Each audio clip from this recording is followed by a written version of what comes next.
Al Gore conceded the election. Yeah.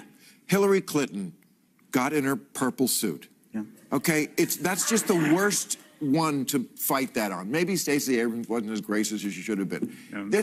That issue is Republicans own that issue of election denial. Let's fight, and Democrats have to own another crazy where, you know, a bodega guy gets attacked and then he's brought up on charges because he fought back.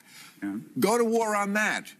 This bakery in Portland that I saw won a big suit this week because they were accused of racism when they won, I think, $135 million from Oberlin College. Just pick out something. There's something every day that Biden could have picked out and said, and my side has gone too far on this. And yes, it wouldn't be equivalent, but the country could then, the people in the middle and the people who don't want to feel like you're just attacking my team would be like, yes, finally. And then he could not have to run again.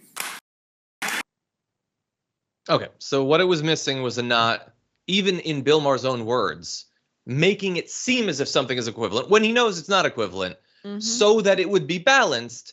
And then, because you're being balanced, the other side would suddenly hear you out.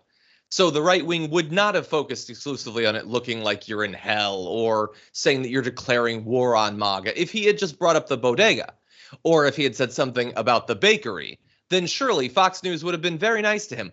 Bill Maher is a guy that supposedly his entire job has been paying attention to politics for multiple decades to comment on it. And he comes out of that experience thinking that if Biden had just thrown, I guess he thinks that's somehow the left. I don't even see how those examples he gave have anything to do with the left. Then suddenly the right wing would have been more okay with the speech. That is a crazy thing to think, Francesca. Yeah, Bill Maher basically wants Biden to get up there and be like, look, we are hanging in the balance when it comes to our democracy, and fascism is at its doorstep, but elves can't be black.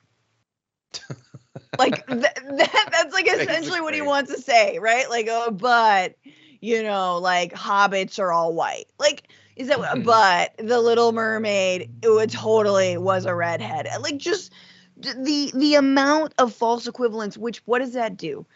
It's dangerous as hell to create false equivalences. It's why we call it out in the media generally. And it's why, like, the edgiest among us, which once upon a time used to be Bill Maher, are saying there is no, that you can't equate these things. You have to call a spade a spade. You have to call fascism fascism. And that edgy person is now Joe Biden. And so Bill Maher is to the right of Joe Biden, and I hope that he understands that. But of course, this guy, man, you cannot pry that show from his cold, dead hands. But like, it's just, you know, this is what happens when you cheerlead the descent into fascism, right? And he's Bill Maher's gonna be doing his show, you know, like from jail, and be like, you know, if we should have just been nicer to Stephen Miller. It's wrong that they locked me up, but I don't know, cancel culture is pretty bad too. So Exactly. Yeah. Yeah. And he explicitly says these are not equivalents there, but we should pretend, like, as a treat, we should pretend that they're equivalent. Literally, the potential end of democracy, and someone was mean to a baker.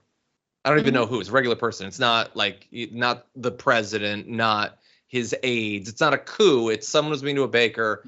We should pretend that the death of democracy and what I think is cancel culture are the same thing. That is, at the end of the day, that clip that we just played of Bill Maher, that's Bill Maher's show. That's like the whole show is pretending that these things are equivalent when everyone knows that they're not. Even he says that they're not, but let's pretend that they're equivalent. Yeah. And then getting owned. Like, there's like, if you keep watching that clip, right, he then just gets owned by one of his guests, and he's like, I'm not going to pay attention to that. Moving on to an unfunny segment.